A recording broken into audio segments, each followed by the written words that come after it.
Mersing kita nak pergi kat bangunan Kubah ni. Ni dekat area jetty Dan Kubah ni kita nak ambil tiket. Kita dah beli online dah. Tapi nak ambil tiket, pastikan kita ada IC kita. Oh, ni dekat dalam ni macam-macam dia jual ni. Kios kedai jualan dan sebagainya. Lepas tu nak cari ATM mesin juga. Ada dekat tempat tadi. Oh, ni nampak mau jual barang-barang. Dapur roti. Menarik kawalan sebagainya. Ni ticketing, counter tiket dia Blue Water Ferry dia punya brand. Kalau korang foreigner mahal sikit lah. Kalau korang Malaysian ada Budi ada Budi dia murah. Foreigner Budi. Foreigner Budi.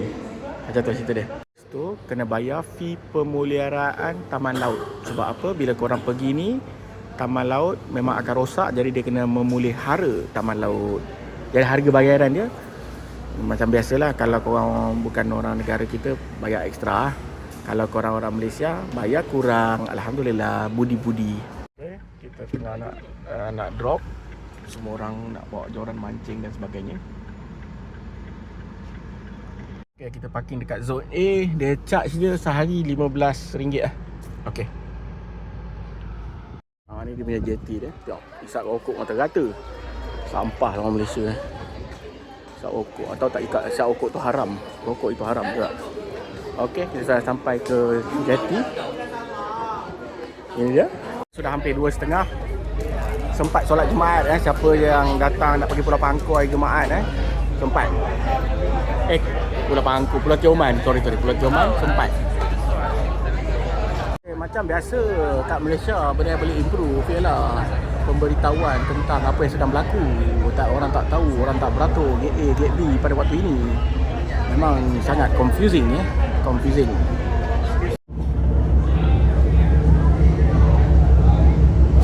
Okey, kita akan meninggalkan Mersing dan menuju ke Pulau Tioman. Dari Johor ke Pahang berdagang. Tidak sampai ke Terengganu.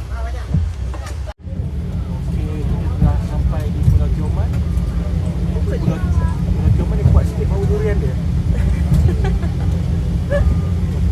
Itu dia. Itu gunung apa? Ukut. Ukut Ukut. Itu dia Kepulauan Tioman. Nampak.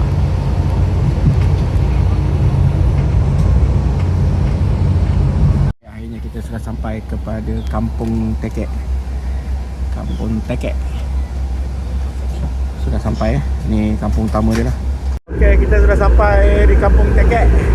Mersing Tioman. Mersing Tioman bukan main-main punya. Ini dia pemandangan dari laut. Bising sikit, minta maaf ya tuan-tuan dan perempuan semua. Bendera Malaysia ni dah boleh tukar lah ni. Apa ni, koyak ni. Memalukan. Memalukan semua. Kita berada dekat Kampung Tekek. Itu dia Tioman kaya dengan ikan-ikanan. Kita sudah sampai ke Kampung Teluk Sengat. Kampung Tekek. Jadi tadi kita jumpa dengan kawan kita. Kawan kita dia memancing. Dia sewa bot RM800 4 jam untuk 4 orang. 4 orang fighter. Jadi hari ni kita akan carilah. At least kita tahu harga dia lebih kurang. Kita nak pergi mancing di laut. Laut dia. Pulau Tioman weh. Okey, dah sampai, kena jalan sikit. Sampai dah Pulau Tioman Tioman Island. Blue Water Ferry. Jadi kita punya hotel jauh juga rupanya. Kita naik Grab lah. Naik kedai Lesung Batu. Lesung Batu. Kena crossover. Ada je kucing ni. Ni semua ambil barang.